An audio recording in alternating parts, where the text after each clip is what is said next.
Haru, a guy who wasn't very confident, finds himself in a fantasy world. He joins a group with two really attractive women. But when their leader dies, Haru has to step up and lead a team with not-so-smart members. He uses his super skills to help them survive dangerous dungeons filled with monsters. The story begins with Haru waking up in total darkness, with no memory of how he got there. Suddenly, a gate opens, and he steps outside to find other bewildered people. They see guards in the distance guiding them to a small tavern. The tavern is run by Bry, a somewhat shady guy, who introduces himself and explains that they are now in a world called Grimgar. He welcomes them to this new place. One of the guys with white hair tells Haru to be quiet and demands an explanation of the situation. Things escalate when he switches to an aggressive mode, using offensive language. Rai quickly responds by drawing a dagger and holding it to the guy's throat, expressing his dislike for arrogant men. Despite this, the guy named Ranji stands his ground and defiantly grabs the dagger. Eventually, Bry decides to release him. Bry provides them with training badges and a small amount of money before leaving them to fend for themselves against the monsters in the area. The next day, Har joins forces with other players who weren't chosen for any parties. They choose him as their leader and decide to join different guilds. Har decides to try out for the Thief Guild, where he encounters a tough lady named Barbara. She surprises him by putting him in a headlock right away. After a solid week of intense and unforgiving training, Haru transforms into a fully skilled thief, achieving mastery in his role. Mo, the larger individual in the group, transforms into a skilled warrior after undergoing rigorous training. Ran takes on the role of a formidable dark knight. Yume excels as a hunter. She becomes a skilled mage. And finally, Manato reaches the role of a priest. A couple of days later, Haru and his group pursue a goblin. Ran attempts to attack, but the goblin blocks and retaliates, pushing Ran back with each strike. Haru intervenes, but even he gets defeated. Ran urges Haru to finish off the goblin, leading to a defiant response. Just in time, an arrow from Yume, the group's sharpshooter, narrowly misses Haru. The group leader, Man, advises them to stay composed and stick to close-range weapons. Mo, the fatty member, tries to attack the goblin, but his giant sword gets stuck in a tree. The goblin mocks them with a Fortnite dance and then attacks Mo before hopping back. The goblin turns its attention to Shi, the resident waifu, and swiftly goes after her. However, Man steps in to save her just in time. She, despite a minor scratch, gets emotional. Man quickly heals her and gives everyone a pep talk, emphasizing the seriousness of the situation. This boosts everyone's morale as they prepare for a life and death fight. Ran is astonished that goblins, considered the weakest monsters, are proving challenging. Haru recognizes that, at this point, they are even weaker than the supposed weakest monsters and decides they need to retreat. The next morning, Haru wakes up early, only to be teased by his roommate Ran about his appearance. They start a political discussion but are interrupted when Man opens the door, summoning them downstairs for breakfast. Haru realizes it's his turn to cook, but Man reassures him, acknowledging his fatigue from the previous day's battle. They head downstairs, where Mo is indulging in food, and Yume sits, marveling at his appetite. The six of them gather in the courtyard for breakfast, and Man checks in on everyone's well-being. He suggests venturing into the forest again, emphasizing that facing two goblins was too challenging. He proposes the idea of targeting a solo goblin for a more manageable encounter. Ran, eager for more experience points, reluctantly agrees to the plan. They set out, and by sunset, Yume spots 4 goblins by a riverside, seemingly enjoying themselves. Despite their empty wallets, the group decides against attacking, realizing they are not strong enough to take on 4 goblins. They retreat for the night, planning to try again the next day. During the night, Haru wakes up to use the restroom and realizes that Man is not in their room. Curious, he goes outside and sees Man returning. Man explains that he went to the tavern to gather information about the world. Haru, grateful for Man's efforts, pours him some tea and expresses his appreciation for his hard work on behalf of the team. They share a fist bump before spending the night together, gazing at the scarlet moon.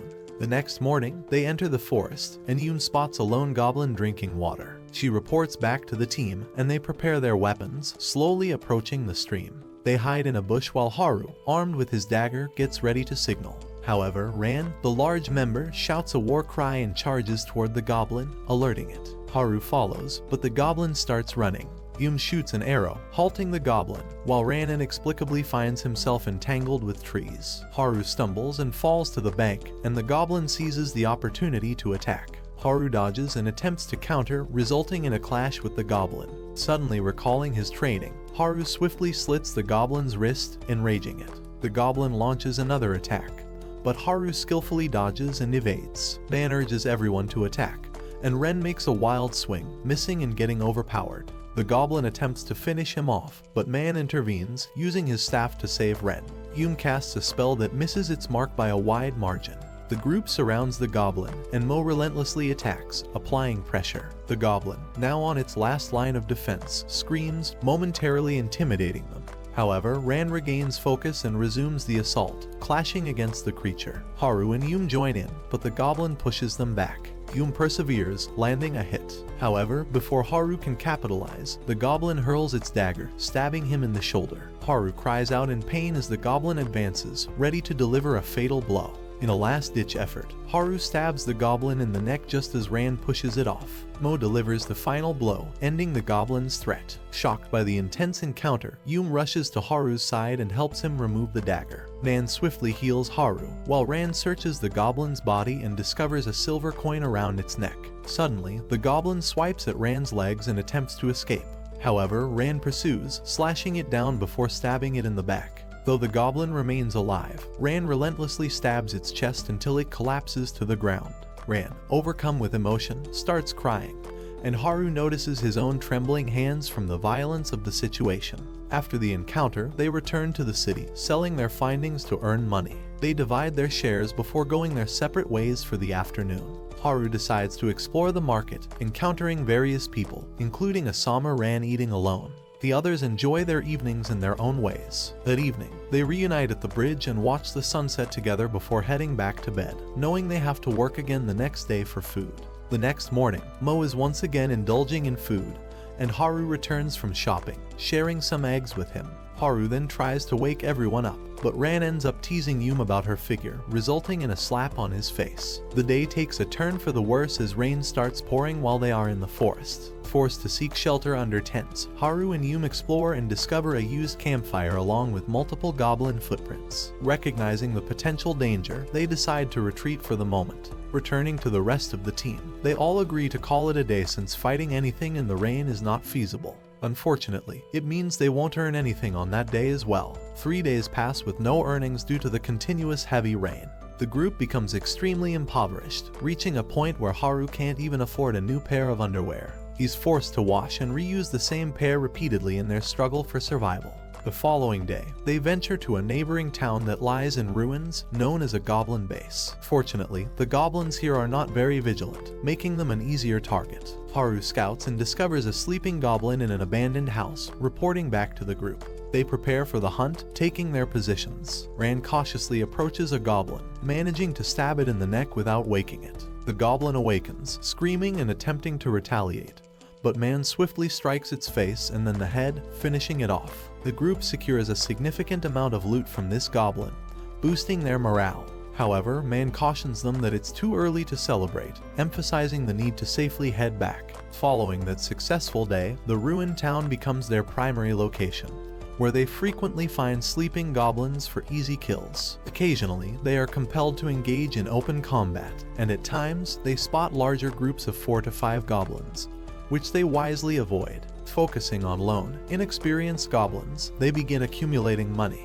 After some time, Haru manages to save enough money to buy a new pair of underwear, ending the struggle of going commando. Ran and Mo spend their money on food, bringing a variety back home.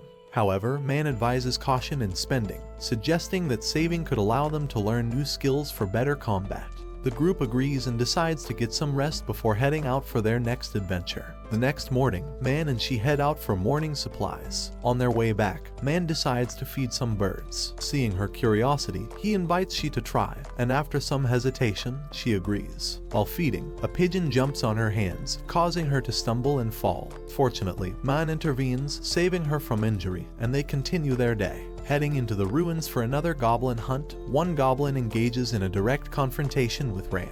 Despite his attempt to strike, the goblin effortlessly dodges. Meanwhile, Haru and Yume get into position, and Yume showcases her new skill, Air Slash, hitting the goblin from a distance. Seizing the opportunity, Haru dodges the goblin's attack and stabs it in the back, securing the kill. Yume cleans her weapons, Rand searches for loot, but they discover more goblins in the area. She employs her new skill, Shadow Mind, trapping an unsuspecting goblin in place. Rand follows up with a blow to the shoulder, breaking its arm. Rand finishes off the immobilized goblin with a swift slash. In another engagement, Mo is in a sword clash, using his strength advantage to hit the goblin on the head.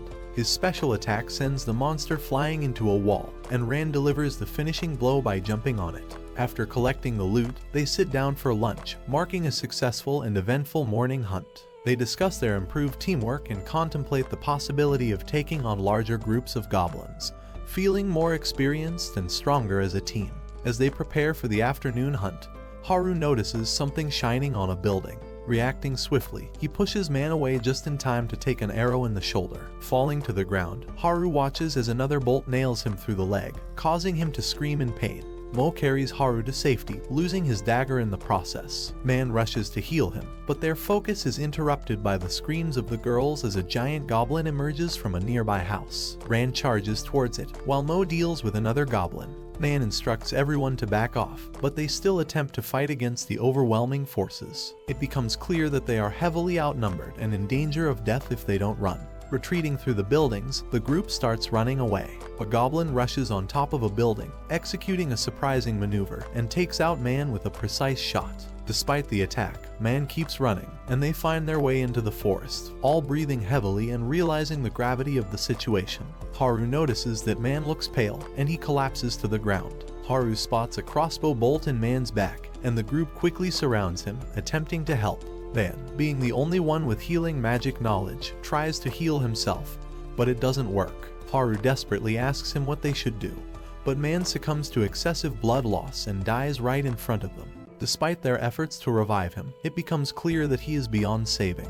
In a panic, they rush back to town, carrying Man to the temple. Haru pleads with the chief priest to save Man, but the old man examines him and sadly states that it's too late. Rand, angered and grief-stricken, threatens the old man, while Haru begs for any attempt to revive him. Mo holds Haru back as the old man explains that a proper funeral is essential, as fallen soldiers not given one may turn into zombies for the Demon King's army. When the question of payment arises, the old man mentions the cost, but Haru shouts that they will pay for Man's funeral, emphasizing their commitment to honoring their comrade. The group grieves for their lost leader, and after cremating him, they scatter his ashes in a beautiful valley. Feeling aimless without Man's leadership, they lay down in despair, not knowing what to do. Rand decides to leave, stating that anywhere would be better than sitting and mourning. Yume, frustrated and grieving, slaps him and releases her pent-up emotions before collapsing in tears. Rand continues on alone, leaving Haru and the others to witness their team falling apart without their guiding force. That evening, Haru and Mo head to a nearby tavern and find Rand sitting alone at a table. They join him for some drinks, discussing their next steps. Rand reveals that he no longer wants to adventure, lacking the will or drive to face the forest and enemies. He suggests finding another job. Haru attempts to reason with him, leading to a heated argument between the two. Rand accuses Haru of being the cause of Man's death, claiming that if Haru hadn't been hit by the arrows, Man might have had enough energy to heal himself. The argument intensifies until Mo, surprisingly raising his voice, shouts at both of them to stop bickering. He insists that it was no one's fault. After the outburst, everyone calms down, and they start discussing their future plans. Rand expresses doubt in their capabilities without Man's leadership, believing they are not as skilled as he was. Haru disagrees, emphasizing the necessity of continuing their journey, as they need money for basic needs like food and shelter. A man named Kik approaches them, having overheard their conversation. He expresses condolences for the death of their leader, Man, and advises them to keep going. Kik emphasizes the importance of having a priest in their party, stating that priests should never be in the vanguard. He explains that healers are vital, and enemies will target them if given the chance, so protecting the priest is crucial. Kik shares that in his party, the priest is always safeguarded by 2 warriors at all costs. Mo feels a sense of regret as he recalls always being the one in need of help, while Man, the healer, was forced into the role of tank and attacker. Kik encourages them not to dwell on the past and urges them to move forward. Before leaving, he advises them to get a priest in their party, emphasizing that without one, they are vulnerable. Haru expresses doubt about finding someone willing to join their weak and financially strapped party, but Kik encourages them to keep trying. He promises to help find potential candidates and floats off to another table. The next morning, the team is introduced to a stern-faced priest named Mary. In stark contrast to Man, she lacks smiles and charm. When they try to introduce themselves, Mary seems disinterested and immediately asks where they are going. Haru suggests going to the ruins again, but Mary insists that he make up his mind before talking about their destination. Ran attempts to intervene, asking her to change her attitude, but Mary's cold demeanor even makes him uncomfortable. He ends up apologizing without any apparent reason. Mary instructs Haru to start moving, threatening to go back home if he doesn't. The entire team feels uncomfortable with the team dynamics, uncertain about how long this alliance can endure. Later that night, the boys gather at the tavern to drown their sorrows and discuss the challenging situation with Mary. Haru recalls the difficulties in cooperating with her. While drawing a plan, Mary refused to join the fight, insisting that, as a priest, she needed to hide and only reveal herself when someone was injured. Ran tried to reason with her, suggesting she participate in fights, but the argument escalated to a point where everyone was sitting on the floor, witnessing Ran and Mary arguing about strategies, even though it was Haru's role to make them. In actual combat, Mary ignored their formations, frustrating everyone, including Mo. During a clash with goblins, Ran got injured, and while Haru and Yume managed to push the goblin back, Haru instructed Mary to heal Ran. However, she dismissed the injury as not serious enough to waste mana on, allowing the goblins to escape and leaving them with nothing from the fight. Haru drowns his sadness in drinks, reflecting on how Big Daddy Man could have easily controlled the situation. He doubts his own capability to handle such challenges and feels a sense of inadequacy compared to their former leader. Later that rainy night, Haru waits outside while Yume comes out of the bath. He asks her if she's angry with them, but she coldly replies that she isn't. Haru then apologizes, admitting that it was his fault for not consulting her and she before inviting Mary to their party. He explains that he believed they needed a priest and rushed into the decision. Yume suddenly shouts that it's not just about that. She rushes into Haru, crying, and expresses that both her and she are not good at conveying their feelings. Since Man's death, they've felt left out. Haru realizes that he, too, is bad at expressing his feelings. Yume tells him that they used to be friends, all 6 of them, always a team. However, since Man's death, they've all been fighting for themselves without caring for anyone else. Suddenly, it hits Haru that he has been trying too hard to fill in Man's shoes, hoping to do everything by himself. However, Man was never like that. He always trusted his team and ensured that all of them fulfilled their roles, working together to overcome any possible obstacle. Haru breaks down and starts crying, and this time Yume starts comforting him, hugging him while reassuring him that everything will be fine soon. After a long session of letting their feelings out, they finally settle down on the dirt, hugging each other and lying down as best friends normally do. Yume tells Haru that she will try her best to become friends with Mary, and they will surely bounce back from this. While they were lying down, she opens her bathroom window to let off some steam when suddenly she notices Yume in a very compromised position. From her angle, it looks like she's blowing Haru's trumpet. Haru immediately gets flustered and starts explaining that it's not what it looks like, but Yume simply apologizes and gets embarrassed before shutting the window. However, Yume doesn't mind and tells Haru that she's an expert trombone player and could demonstrate her skills someday. Haru tells her to dismiss the idea as his eyes are on the juicy chicken thighs possessed by she. The next morning, they all sit down for breakfast while preparing for another adventure. During their conversation, Yume mentions that Mary hasn't been the most cooperative, but she believes none of them have tried to extend a warm, friendly hand towards her. Yume expresses her intention to be nice to Mary from today and make her a friend. Mo comments that he wants to be nice to her, but she never listens or heals anyone. Ran announces his plan to make her fall in love with him, believing it will make her nicer to everyone else. However, everyone ignores this idea. Haru suggests they need to go slow, as she can't suddenly become friendly with everyone in the group, and they all agree. Later that day, they all go out to meet up with Mary. This time, all of them greet her, and even though she initially ignores them, she ends up greeting them back. Yume tries to strike up a conversation, asking Mary what she had for breakfast. With all her brain power, Mary replies that she had food in the morning.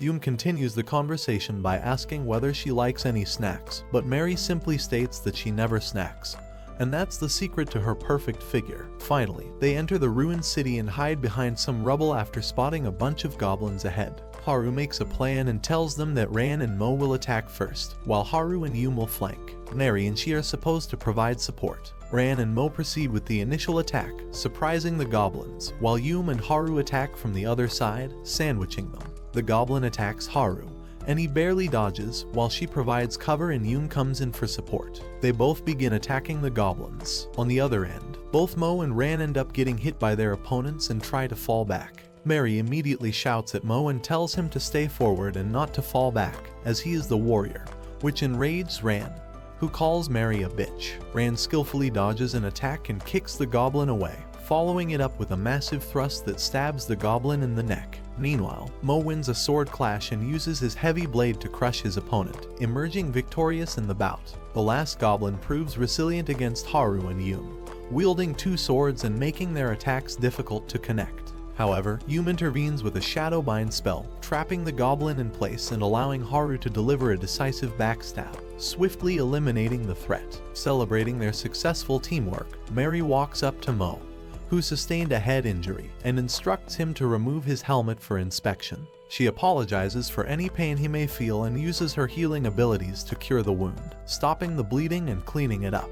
When Ran requests healing as well, Mary dismisses his minor scratch, stating it's already clotting, and jokingly suggests he lick his wound if he wants it healed so badly. Haru reflects on Mary's healing strategy, realizing that she prefers to heal after the battle when the threat is eliminated to use her mana more efficiently. He comprehends her approach and acknowledges the need for efficient mana usage. Back inside an abandoned house, Haru attempts to engage in small talk with Mary. He asks about the different types of priests, but Mary claims she doesn't know and maintains her stoic demeanor. Haru persists, expressing his observation that Mary seems to have a specific way of handling healing compared to man. He inquires about her game plan, but Mary remains elusive, asserting that he doesn't need to know. Frustrated, Haru assures her they only want to understand each other's roles for better teamwork. However, Mary interrupts, suggesting that if he doesn't like her methods, he should say so, and she'll leave immediately. Haru tries to explain, but she cuts him off, asking what his problem is. Deciding to let things be for the day, they head back in the evening. As evening falls, Haru and the group, including the girls, visit the tavern. Ran tries to settle them down, noting that it's their first time in such a place. While talking, they notice Mary entering the pub. Despite seeing them, she ignores them and goes in alone. Ran is getting frustrated with her behavior, but Shai claims that even they didn't try to call her over right now, so they can't blame her completely. Ran argues they don't have to be considerate towards her for no reason, and Yume replies that even Ran's parents must not love him, resulting in another bicker and contests. During the commotion, they see a young knight walking up and talking to Mary. Ran recognizes him as Shin, a member of a famous clan. The group starts speculating about why he might be talking to Mary. That night, Haru sits alone by the campfire, contemplating Big Daddy, feeling pessimistic about his own strengths. In a surreal moment, Man's illusion appears beside him, encouraging him that he can do it. Haru responds that he can't because none of the girls call him Daddy. Man's illusion tells him that he can do it, and just like that, he vanishes, leaving Haru alone in a bewildered state. The next morning, they venture down to the ruins once again.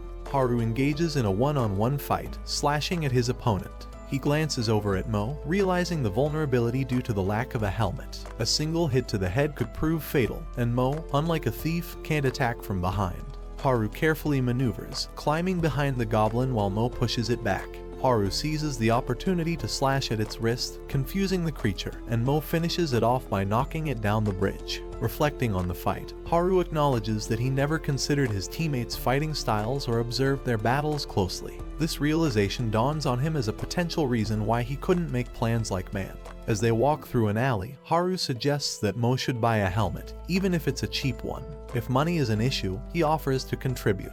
Mo argues that he shouldn't chip in for something he won't use, but Haru insists that a helmet would allow Mo to fight more openly, creating distractions for the goblins and giving the team openings to attack. Mary closely listens to this conversation, and Yume expresses support for the idea, wanting to contribute as well to get a good helmet for Mo. The team begins considering how to gather funds for this important equipment. Further down the path, Ran alerts Haru about the presence of goblins in the vicinity. Haru engages in a confrontation with one goblin, while another hidden goblin attempts to attack Mary. Ran swiftly comes to Mary's defense, kicking the assailant away before delivering a fatal blow. Haru advises Mary not to remain stationary, making her an easy target. Without uttering a word, Mary responds by skillfully wielding her staff, dispatching another goblin. Haru observes that Mary, though not a frontline fighter like him, is willing to protect herself when faced with danger. As the day concludes, they decide to return, And in the evening, Haru invites Mary to join them for dinner, expressing their success. While Mary respectfully declines, she bids them farewell, leaving the group. Ran, in his usual manner, refers to her as a nasty person, but Yume notices a positive change in Mary's behavior, signaling a gradual warming up. Haru acknowledges this transformation and plans to meet with Shin from the renowned Orion clan, inviting the others to accompany him. That night, they all went to the pub and met Shin, who joined them at their table. Haru asked about Mary, surprising Shin. Shin suggested asking his team member Hayashi for a better answer since Hayashi used to be on Mary's team. When Hayashi joined them, he shared that their team used to have 6 players, like Haru's team, and they were really good at working together. In just 10 days, they earned enough money to advance to the next rank and became stronger by facing more enemies each day. The heart of their team was Mary, who was cheerful and lively. She always included everyone and helped them. Even though she was a priest, she didn't hesitate to go to the front line to protect her teammates. It could be said that she was as valuable as 3 players combined. They kept getting stronger, and eventually they became overconfident. They started going deeper into the dungeons. One day, they went too far and faced a powerful white monster that had already defeated several players. They should have run away, but everyone in their team thought they could handle it. That was a big mistake. The narrator got knocked out by the monster, and when he regained consciousness, he saw 2 teammates dead on the ground. Their team's warrior was bravely trying to hold the monster back. The narrator shouted at Mary to use her healing magic, but she couldn't because she had no mana left. Mary was holding onto a teammate's body, crying. The warrior was covered in wounds, and both Mary and Hayashi were helpless. The monster attacked the warrior, sending him flying and deeply injuring him. Somehow, the warrior got back up with Mary and Hayashi's help. He urged them to leave immediately and gave them his dog tag before facing the monster again. Hayashi understood what needed to be done. He collected the dog tags of the remaining team members and pulled Mary away. The warrior chose to sacrifice himself to save his 2 dear friends. The last thing they witnessed was the monster attacking their friend, and then everything became fuzzy in their memories. After that ordeal, they joined Shin's clan, but Mary couldn't stay for long. The constant presence of Hayashi in the same place was a painful reminder of the people she had lost. Since then, she has been continuously hopping from one party to another, never staying too long. She's afraid of forming connections and getting attached to people. Hayashi then stood up, bowed, and asked them to take care of Mary before leaving. Shin shares with them that he understands the pain of losing someone because he too has lost many comrades before. He advises them to value their friendship, emphasizing that they will truly appreciate its worth only when it's no longer there. On their way back home, Ran begins complaining. He feels that just because Mary has had a difficult past doesn't mean they have to be overly nice to her. According to him, everyone in the group has faced challenges. If Mary isn't willing to make an effort to move past her difficulties and make friends, he's not interested either. Mary starts crying, unable to control her emotions due to her biology as a young girl. She suggests that they should try to be friends with Mary, highlighting that they've also experienced the loss of a team member and can understand her pain. Haru supports this idea and tells Ran that they should listen to Mary and treat her as a friend. He emphasizes that only then will Mary be able to consider them as friends. Ran looks at Haru and expresses his frustration, mentioning that nobody ever listens to him and that his ideas are often ignored. Yume responds by dismissing Ran's ideas, leading to another argument. Meanwhile, Haru reflects on the situation and realizes that Ran, too, feels like his feelings are not being acknowledged. Wanting to make amends, Haru apologizes to Ran and promises to be more attentive and act more like a friend. He acknowledges that they shouldn't be dismissive and apologizes to Yume for making negative comments about Mary. Haru then asks them for advice on how to interact with Mary the next day, leaving everyone to wonder how they will face her now that they know about her difficult past. The next morning, even Haru was scouting the area in gloomy and rainy weather. Haru notices that one of the goblins has his dagger, the one he dropped the day man deeded. He gets worked up and tries to rush in to retrieve it, but Yume quickly pushes him down just in time as a nearby goblin barely misses them on patrol. Haru apologizes to her, saying he hasn't been himself for the past couple of days, and suggests they try to find out the goblin's secret hiding place. Meanwhile, Ran, she, Mo, and Mary are chilling in an abandoned building, passing their time and waiting for Haru and Yume to return. When they arrive back, totally drenched in rain, they announced that they weren't able to find any good targets, as all the goblins were either in big groups or extremely alert and in positions difficult to reach. Ran suggests heading back if there's nothing to do, and everyone gets up. However, Haru tells them that he wants to talk to Mary first. She seems taken aback by it, and Haru bravely faces her, asking what he wants. He tells her that if he wants her to leave the party, he doesn't need to sugarcoat it, he can tell her directly, and she will leave immediately. Haru realizes that they've all been acting weird since they heard about Mary's backstory, and she must have picked up on it, thinking they were planning to kick her out. Haru promises her that they don't want her to leave and begins talking. He shares that before Mary, they had a priest named Man who was their leader. Man ended up dying at the hands of goblins, or more honestly, their carelessness is what took Man's life. Haru explains that Man used to heal them even if they got a tiny scratch, and he was also the shield of the party alongside Mo. Essentially, he was doing 3 jobs alone, and even after that, he never let them realize it and silently bore it all the way to the end, alone, and died. He explains that when Man died, they all thought it was the end for their party. However, they needed money to sustain themselves, and for adventuring, they required a priest. That's the sole reason they wanted her on their team.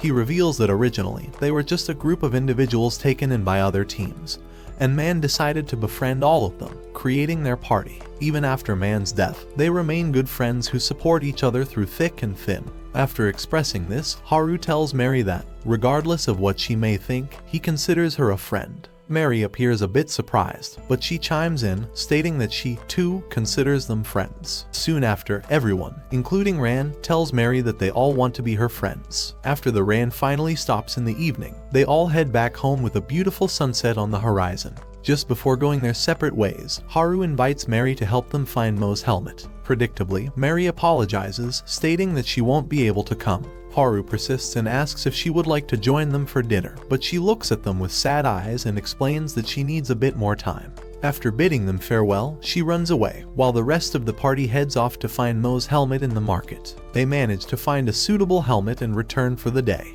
After obtaining the helmet, fighting goblins becomes a little easier, as Mo can charge at the enemies without fear. They start getting back on track, and each day their teamwork improves. They become proficient enough to take down a party of 4 goblins without much trouble. Additionally, they get closer to Mary each day, and she slowly warms up to them. They continue going to the ruins to hunt down goblins, and soon everyone recognizes them as the Goblin Slayers. Whenever they visit the pub, some people make fun of them, which annoys Ran. However, Haru reassures him that they are not lying. Day after day, they continued their onslaught against the goblins, and soon they had no trouble taking down any goblins that crossed their path. They kept upgrading their gear with the money they earned. Eventually, they became so skilled that they could recognize one goblin from another. Finally, they were able to invite Mary to dinner. While everyone was laughing, Mary still looked sullen, and Haru realized that he had never seen her smile before. With their increasing success, they invested in better armor and learned new skills. Haru developed a muting skill that concealed his footsteps, allowing him to sneak up on enemies better. Yume learned shadow magic, which put enemies to sleep for a short duration. Ran acquired a backstep ability to create distance quickly and a thrust ability, enabling him to lunge forward rapidly with his stab attack, often catching enemies off guard. Meanwhile, Mo invested in the war skill, which paralyzed enemies for a short moment, enough time for Yume, with her increased accuracy, to take care of them. On the other hand, Mary had always been a few levels above them, so she didn't really need to invest in anything. Haru learned a new ability that sometimes allowed him to see the path his blade needed to take in order to one-shot the enemy. If it hit the mark, any enemy would die in a single slash. That night, they all headed back for a good night's sleep, having decided to finally finish off the remaining goblins in the ruins. They had become much more powerful than before and believed they could take them all out in one fell swoop, finally avenging the death of Man. The next morning, they all gather together, prepared for the raid. They have one last huddle, putting their hands together, and Haru gives a heartfelt speech. He expresses his deep attachment to Big Daddy Man's staff and vows that today is the day they will avenge their teammate's death. Haru recounts the pain he felt the last time they entered this particular area, and emphasizes that he never wants to experience that again. The main goal is to stay safe and get out alive. Mary opens up on her own, admitting that she let her friends die in a dungeon before, but she is determined to ensure that none of them die here. As they prepare, the goblins seem to be having an uneventful day, some patrolling, keeping watch, others sleeping, playing cards, and some even playing chess, oblivious to the impending action. They begin by sneaking up on a goblin, with Yume and the others getting into position. Ran and Haru position themselves by the staircase, ready for an attack. The stage is set for an intense showdown. Meanwhile, Mo, Mary, and Yume hide inside the ruins, waiting for the ambush to happen. Yume decides to take action, getting out and aiming her crossbow. She expertly nails a crossbow-wielding goblin in the neck, killing it instantly. Before the other goblin can realize what happened, Haru rushes him and stabs him through the back. This alerts the chief goblin, who is playing chess. The chief goblin attacks Haru, who dodges away and tries to block the attacks. Ran comes to the rescue, slashing the goblin's throat open.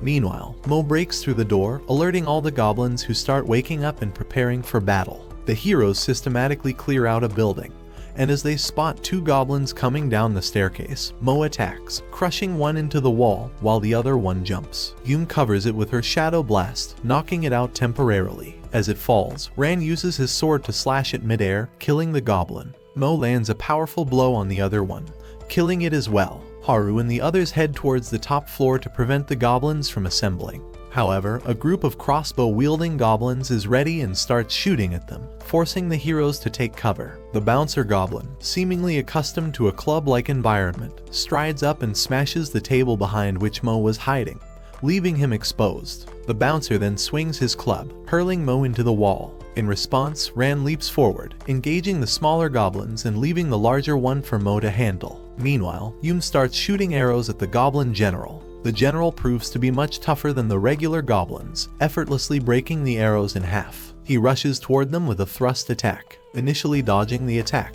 Haru and Yume manage to push him back with a combined effort. Yume distracts him from behind, forcing the general to defend against her, giving Haru the opportunity to slash the goblin's waist. Simultaneously, Mo is in a head-on battle with the bouncer goblin, trading continuous blows. Ran struggles against two smaller goblins who are pushing him back. In a desperate attempt, he uses his backstep ability to create distance, shouting for Haru to lend assistance. The battle intensifies with each passing moment. Haru replies that he's a bit busy dealing with his own goblin, who attempts two quick attacks before being forced back by Yume. Yume finally gets into position and chants a spell before firing her shadow magic at the bouncer goblin, immediately putting him to sleep. This gives Mo the opportunity of a lifetime to finish him off, but he chokes at the last moment as one of the goblins blocks his attack with a rock, while another one slaps the bouncer around to wake him up. Haru realizes that the goblins can understand magic as well, creating a problem for them as the situation starts to turn against them.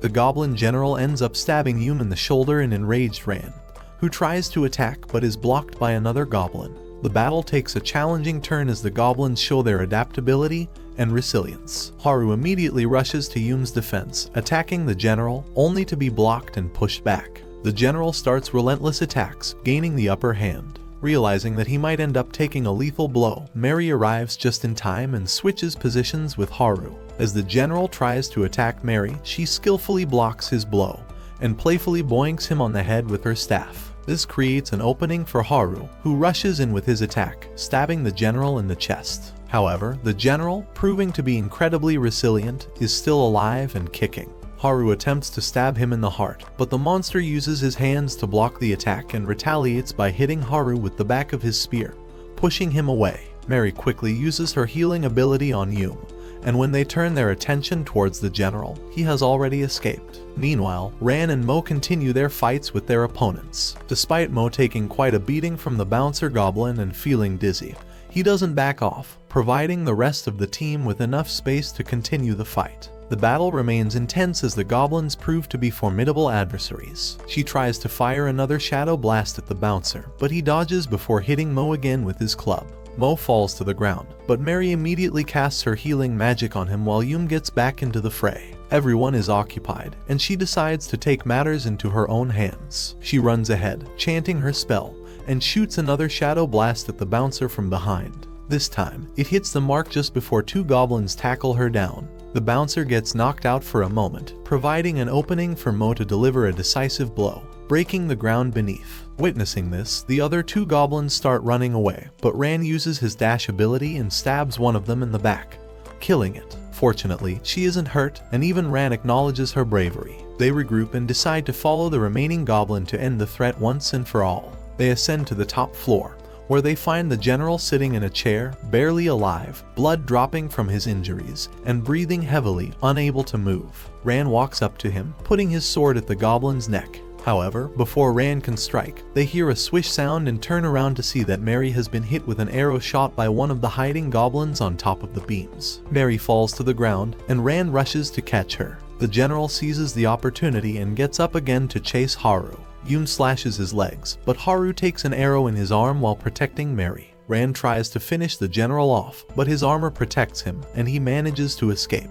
However, Mo comes in clutch, landing a heavy blow on the goblin and killing it. The battle takes a toll on the group, with Mary and Haru injured, but they've prevailed against the goblin threat. Ran searches for a way to catch the crossbow goblin, while Haru appears frightened. Thankfully, Mary, still speaking, instructs him to tend to her wounds. The goblin runs outside the window, ready to kill anyone who pursues him. However, Haru, using his quick thinking, throws his cloak, prompting the goblin to use his shot. Seizing the opportunity, Haru rushes outside, chasing the goblin, who throws his crossbow and takes out the dagger stolen from Haru. They clash, with the goblin jumping and landing behind Haru. However, Haru follows through with a cool combo, kicking the goblin to the ground, causing the dagger to fall from its hands. Haru gets on top of the goblin, poised to finish him off. The goblin turns the tides, and as they tumble on the roof, it gains the upper hand, sitting on top of Haru and choking him. Haru manages to grab his other dagger and stabs the goblin through the neck, killing him. Yume arrives just in time to help. After avenging the death of their fellow party leader and friend, they all return to the valley to visit Man's grave. The first snow of the season begins to fall around them as they say some words about him. Mary stands and watches from afar. They all take out their new badges and she walks up to the grave, producing a badge they bought for Man. She places the badge on top of the gravestone and then starts breaking down, with Yume holding her. The group shares a somber moment, remembering their fallen comrade and paying their respects. As they all start heading back, Haru takes the opportunity to talk to Mary. Eventually, she warms up to him completely, and Haru decides to try his max level charm on her. However, Mary, not easily impressed, suggests that he should try again next time before they split off and go their own ways. The interaction leaves an open door for Haru to try again in the future. The next morning, Haru wakes up early out of habit, only to realize that they have decided to take a day off after the physically and mentally taxing events of the previous day. He goes downstairs and finds Mo cooking breakfast. Haru decides to start his day by brushing his teeth, pondering what to do on this free day. They sit outside for breakfast, enjoying freshly baked bread made by Mo alongside some delicious stew. Haru asks Mo about the whereabouts of the rest of the gang. Mo replies that Ran left early in the morning with his fishing pole, likely spending the entire day waiting by a creek without catching anything. Yume also went out early in the morning for her own activities. The group is taking a well-deserved break from their adventures. Haru asks about Yume, but Mo mentions that he hasn't seen her all morning, suspecting that she might still be enjoying her bed. Haru then inquires about Mo's plans for the free day. Mo explains that his armor got banged up in the last fight, and his sword needs sharpening, so he plans to spend his time at the armorer getting his equipment fixed. Harmon, a fellow party member, teases Mo for not going to clubs and getting late on his day off. Harmon mentions that they will meet at the tavern later that night before leaving to roam around the city with no specific plans. Haru stumbles upon a bridge where he finds she totally vibing with pigeons and feeding them something enticing. As Haru shares news about Mo's new bread recipe, she smiles and recalls having it before, describing it as absolutely bucin. They then enjoy looking at the sunrise, reminiscing about the time they came to the bridge together in the evening. After this moment, they part ways to spend their free day as they please. Haru decides to visit a stall and indulges in some meat skewers. As he aimlessly strolls through the city, searching for anything interesting to do, he unexpectedly comes across Mary, who is engrossed in reading a book at a cafe. Mary appears surprised by Haru's presence, but he assures her that he's not a stalker. Mary offers him a seat, and Haru decides to get some coffee. Mary shares that she has been living on the floor above the cafe ever since leaving the last guild. She comes down to the cafe occasionally to enjoy some time alone. Haru, initially thinking she might want him to leave, gets up, but Mary reassures him that she'd enjoy his company. She begins petting a peculiar, antler-plus cat-looking creature. During this time, Haru takes the opportunity to sneak a peek at Mary's chicken thighs but concludes that she definitely has juicier ones. The interaction adds a lighthearted touch to their time together in the cafe. Mary suggests that they should all come to the cafe sometime for some relaxing tea, and Haru agrees. Mary shares that, like them, she used to live in cheap lodgings, but with her earnings, she has become more well-off. Haru looks at her and expresses optimism that soon they, too, will leave their lodgings and find a better place, given their recent earnings. Meanwhile, Ran is still patiently waiting in his boat, hoping for a single fish to catch. He notices someone scaling a boulder and takes a closer look, realizing it's Yume, showcasing her impressive rock climbing skills. Mo, having received all his armor pieces back, is in a good mood, taking a nap on his chair. Both Mary and Haru leave the cafe together to meet with the others at the tavern. On their way, they pause to witness another beautiful sunset against the orange sea, appreciating the moment together. Later that evening, they all assemble in the tavern once again.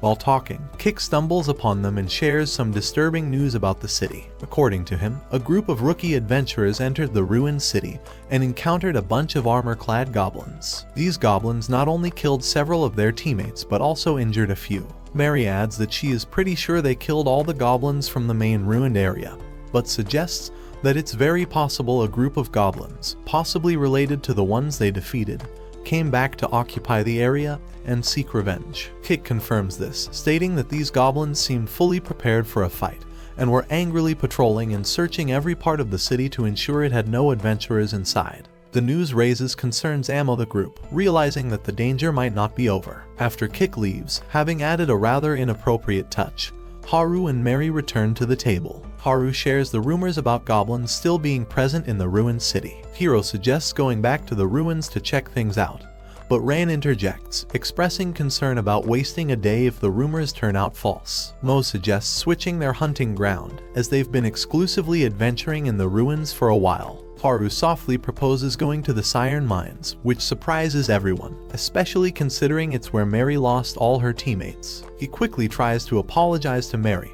but Ran supports the idea, suggesting raiding the mines for loot. Yume expresses concern about the giant monster in the same mine, noting that if Mary's previous team couldn't handle it, they might not stand a chance. Ran, however, insists on trying, pointing out the 30 gold coin bounty on the monster. Haru urges everyone to calm down, emphasizing the need to change their hunting grounds to avoid becoming too comfortable and making careless mistakes. He acknowledges the challenge of trying a new location and suggests taking extra precautions to avoid the giant monster in the mines. Despite initial reservations, the group starts considering the possibility of venturing into the Siren Mines for their next adventure. Haru expresses his vote for going to the Siren Mines, emphasizing the need for new challenges. Yume, on the other hand, believes that revisiting the same place isn't necessarily bad, considering the decreased danger due to their improved skills. However, Haru explains that sticking to the same location could hinder their progress, and Yume agrees with the sentiment. Suddenly, Mary stands up, visibly distressed, and excuses herself. Haru quickly follows her outside, but she disappears into the darkness. Eventually, he finds her on a staircase, where she collapses and apologizes for running away. Haru reflects on his earlier suggestion to go to the place where she lost her teammates, realizing the emotional weight it carries for her.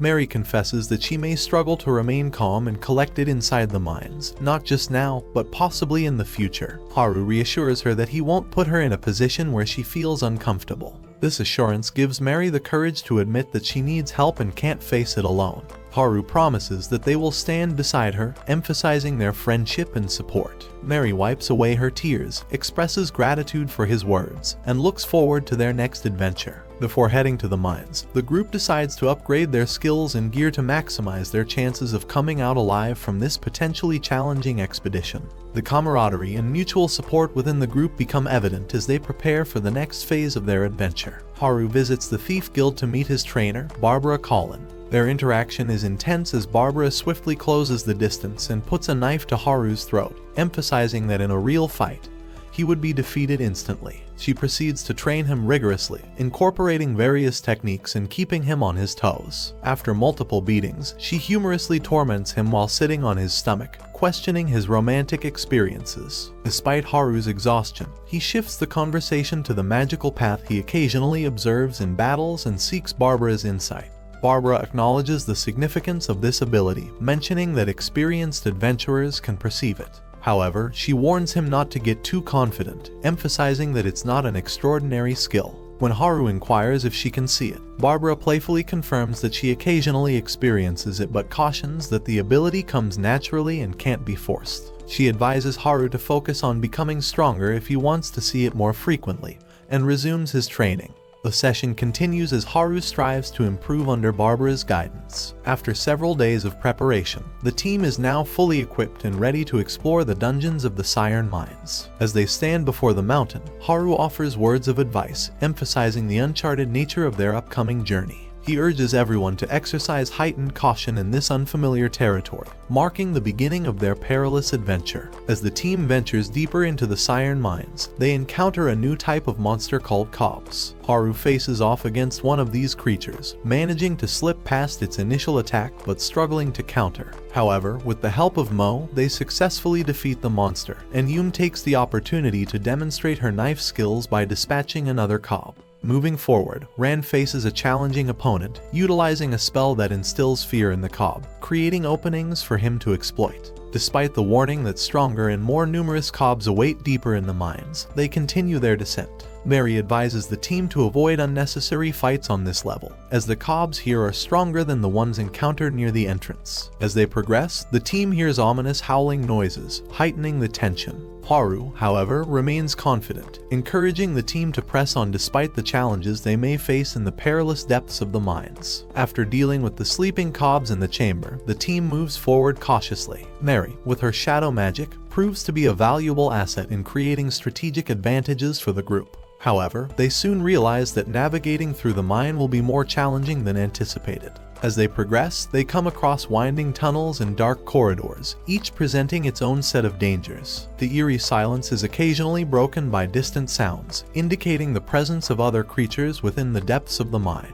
Haru, ever vigilant, leads the team, carefully assessing each situation before deciding on their course of action.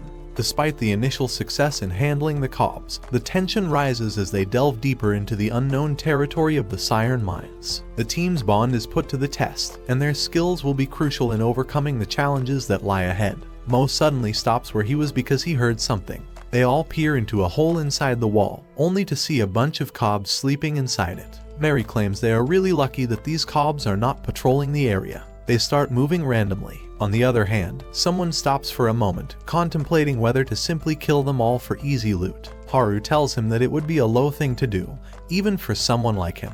They move forward, and as some of the cobs start waking up, they enter a chamber. Mary uses her shadow magic to convert the ground to quicksand, making it impossible for the cobs to move. The rest of her team takes advantage of this situation by quickly getting rid of them with accurate strikes to their vital organs. Haru spots one of the hidden cobs. Sneaking up behind it, he calmly follows a clear path to strike, breathing out before swiftly stabbing its neck, instantly defeating it. They collect the talismans, and Mary acknowledges their strength, noting they handled a regular cob with ease. However, she warns that the next level will be much harder, as it houses the leader of the cobs, known as Elders Ran. Despite Ran's eagerness to proceed, Haru suggests they go back for the day, not wanting to risk facing stronger opponents while tired. Though disappointed, Ran agrees, and they all return for the night. While lying in bed, Haru reflects on the dynamics of their team and realizes that everyone works efficiently except for Ran. Ran seems to be a problem as he doesn't listen, ignores suggestions and criticism, and often charges into dangerous situations without considering others. Haru decides to address the issue and approaches Ran, who is awake and heading outside. Haru asks Ran about his thoughts on the team, but Ran bluntly states that their party is just a party, and he only cares about performing his duties. He points out that he proved he could handle an enemy alone today and believes he doesn't need help. Haru disagrees, mentioning that if Ran allowed help, they could defeat enemies faster and save energy. Ran counters that relying on teammates for help could put him in trouble when facing enemies alone. He emphasizes that his ability to handle enemies alone allows the team to focus on other objectives, making them more efficient. Haru realizes that Ran has been thinking about his role in the party in his own way but insists that Ran can't always act independently without consulting the team. Ran, however, feels no obligation to seek permission before acting. Haru tells him that his brash nature makes it hard for the team to understand his intentions, and Ran needs to communicate more. Ran argues that everyone has strengths and weaknesses, and Haru always points out his weaknesses. When Haru is asked about his own weaknesses, he is silent, Ran smirks and dismisses the idea of being overly friendly with the team, stating he will continue doing what he does best before heading off to bed.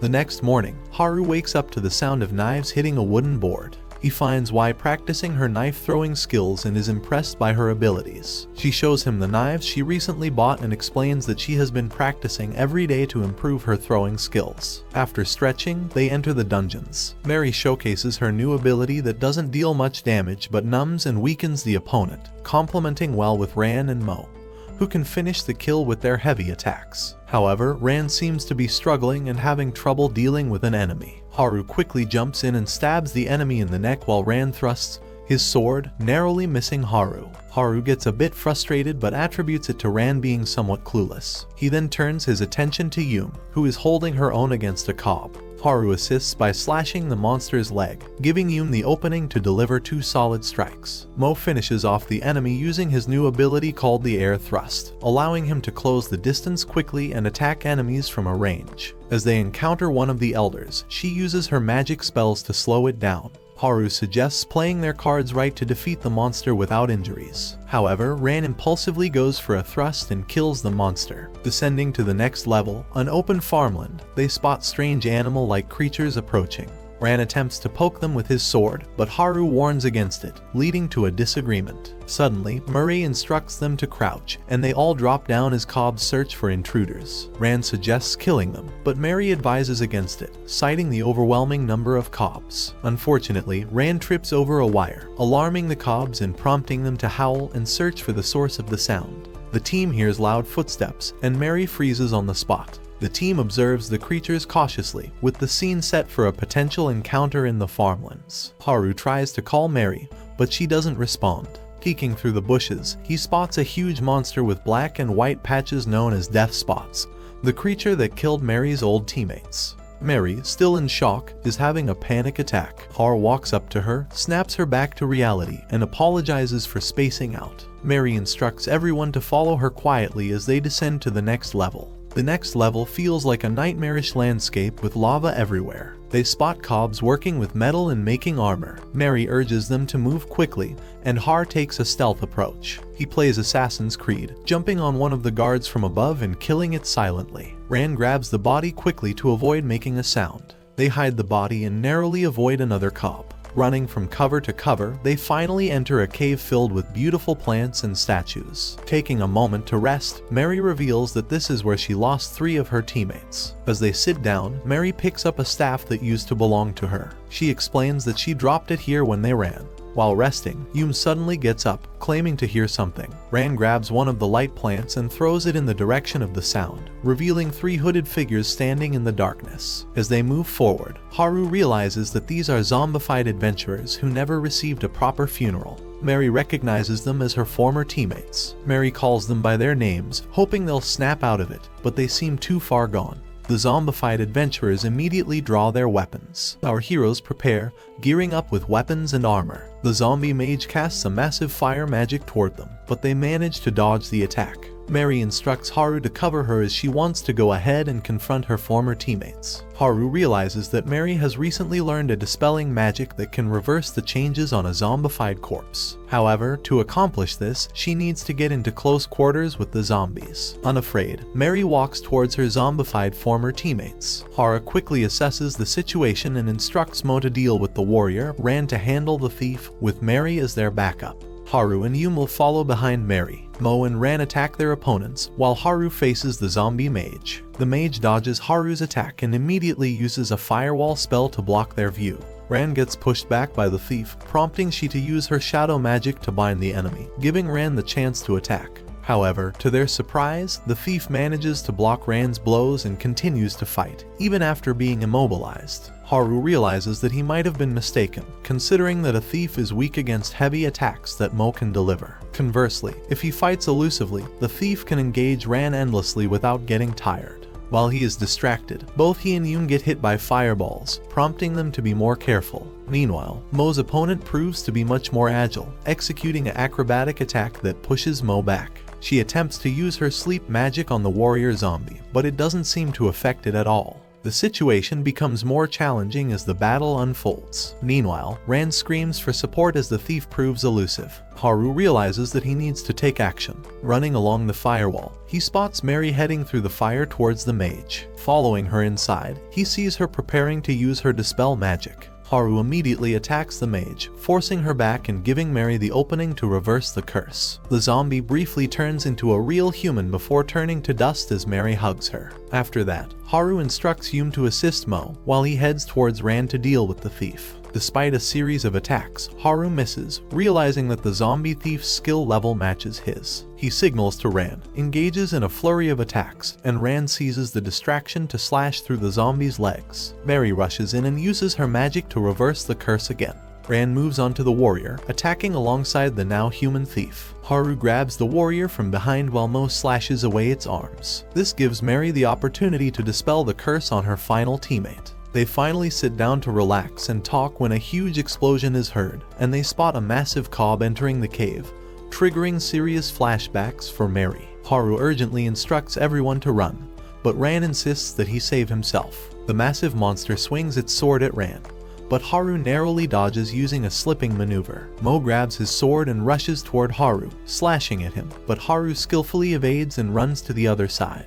He urges everyone to escape while Spotty emerges from the rubble, letting out a big howl that alerts other cobs in the area. Cobs with swords and spears rush in to block their path. Haru tells Mo to use his war cry, confusing the cobs and allowing the party to escape toward the exit. Haru repeats the command, but Mo lacks enough mana. As a result, Mary gets captured by one of the cobs, which attempts to attack. Ran intervenes with a fierce attack, scaring the cob away. Haru instructs Ran to be the rear guard, and Ran pushes the cobs back, running behind his teammates. Mary and Haru successfully make the jump, followed by Mo, who picks up Mary and jumps. Finally, Ran, with his sword, successfully makes the jump, landing on the wooden bridge with the rest of the party. Haru urgently tells the team to move quickly as the number of cobs increases. Yume tries to hold them back with her bow and arrow, but it's impossible to stop all of them. Suddenly, they hear a loud noise and find the ground beneath them breaking apart. A body follows them, tearing the structure apart. Haru starts falling but attempts to run on the falling beams to reach his party. Unfortunately, he misses the final jump and begins to fall. Fortunately, Ran comes in clutch, grabbing Haru's arm as he dangles above impending danger. Ran instructs Haru to climb up, and as Haru is climbing, enemies start shooting arrows at them. Spotty takes out a giant shield and hurls it toward them. Haru reaches safety, but before Ran can reach him, he starts falling. Haru is unable to grab Ran's arm as he falls into the rubble amidst the enemies. Ran screams from below, urging Haru to run away, declaring him the leader now responsible for ensuring the team's safety. Haru tries to argue but is shot at, forcing him to run away. Haru climbs up to the farmland area and informs the team about what happened. He tells Mary to take them out of there before they all die. They immediately hide behind walls as enemies start shooting, preparing to move to safety. Meanwhile, down below, Ran takes a deep breath and boldly declares to Spotty that he will be the one to defeat the monster of the mine alone. His cool moment is short-lived as enemies start barraging him with arrows once again, forcing him to hide. The cobs attempt to climb the rubble, but Ran doesn't back off easily. He starts throwing pieces of debris down, preventing them from gaining more ground. Somehow, Ran manages to escape to the upper level, stumbling his way into a farmland. The strange pig-looking creatures surround him, and he decides to use them to his advantage. Hiding amidst the creatures, he regains his composure and uses his dark magic to summon a demonic creature, seeking its advice. However, the demonic creature proves useless, desiring the death of everyone, including Ran. Meanwhile, the rest of the party regroups. Marie heals Haru, and they make a plan to find Ran and make it to the top without losing anyone. Slowly, they make their way into the farm. When one of the cobs approaches the pig monsters, Ran is forced to stab him in the chest. The dropped weapon alerts the others, who ring the bells, alarming everyone for the search. Haru and the others hear the commotion and spot Ran from above, trying to navigate the situation. Ran hides inside a closet, catching his breath while enemies search nearby. Suddenly, Spotty breaks the closet, spots him, and attempts to pummel Ran to death. Miraculously, Ran survives and uses his backstep ability to dodge Spotty's attack before limping away. Spotty follows him, almost reaching him, but Yume uses her bow to shoot Spotty in the eye. Haru runs up to Ran and grabs him, saving him from further harm. The other cobs attack Marie and the others, but she proves strong enough to defend herself. Mo starts laying waste to anyone around him. Marie decides to use her offensive magic, creating a series of explosions that kill multiple cobs at once. Meanwhile, Marie heals Ran as Yume screams that her arrows are depleted. Haru tells her to back off and moves forward, killing 2 of the wolf beasts before getting back to back with Ran. Their teammates join the fight, clearing a path for them to run safely. Taking advantage of the chaos, they manage to escape to the upper level, where everyone takes a breather and Marie heals Ran's wounds. They start making their way out of the hellish situation, relieved to have survived. However, to their horror, Spotty climbs up the side of the ravine and attempts to attack them again. Mo rushes in for a strike, but Spotty breaks his sword and throws him aside. Even Marie's magic proves ineffective. Haru decides that he must take action alone. He rushes in, dodging Spotty's attacks, before grabbing Spotty's neck and pushing him back down the ravine alongside himself. Marie tries to help, but Ran understands the situation and makes the difficult decision to take everyone out of harm's way with him. Haru wakes up from his fall and realizes that his wrist is broken. As he tries to patch it up, Spotty also wakes up. Haru, feeling defeated, almost accepts his fate. However, when a path opens, he summons all his strength, follows the path with his blade, and stabs the monster's eye before slashing his sword into 2. The impaled Spotty dies on the spot. Haru looks around in disbelief but becomes so weak that he falls to the ground unconscious. The next time he wakes up, he finds himself in his bed. The ordeal seems to have come to an end. Marie sits beside Haru, letting out a joyful cry upon seeing him wake up again. As Haru goes down, he finds out that they all were able to escape safely. They return to find Haru lying beside a dead Spotty. That night, they celebrate in the tavern, and even Renji commends Haru on his skills, apologizing for the earlier offer of a gold coin when Man died. The next day, Haru visits Man's grave and finally feels like he has found closure. He has one last talk with Man's ghost, promising that he will lead the team to the best of his abilities, no matter what challenges they face. That's it for this video. Watch the following video, and I'll catch you in the next one.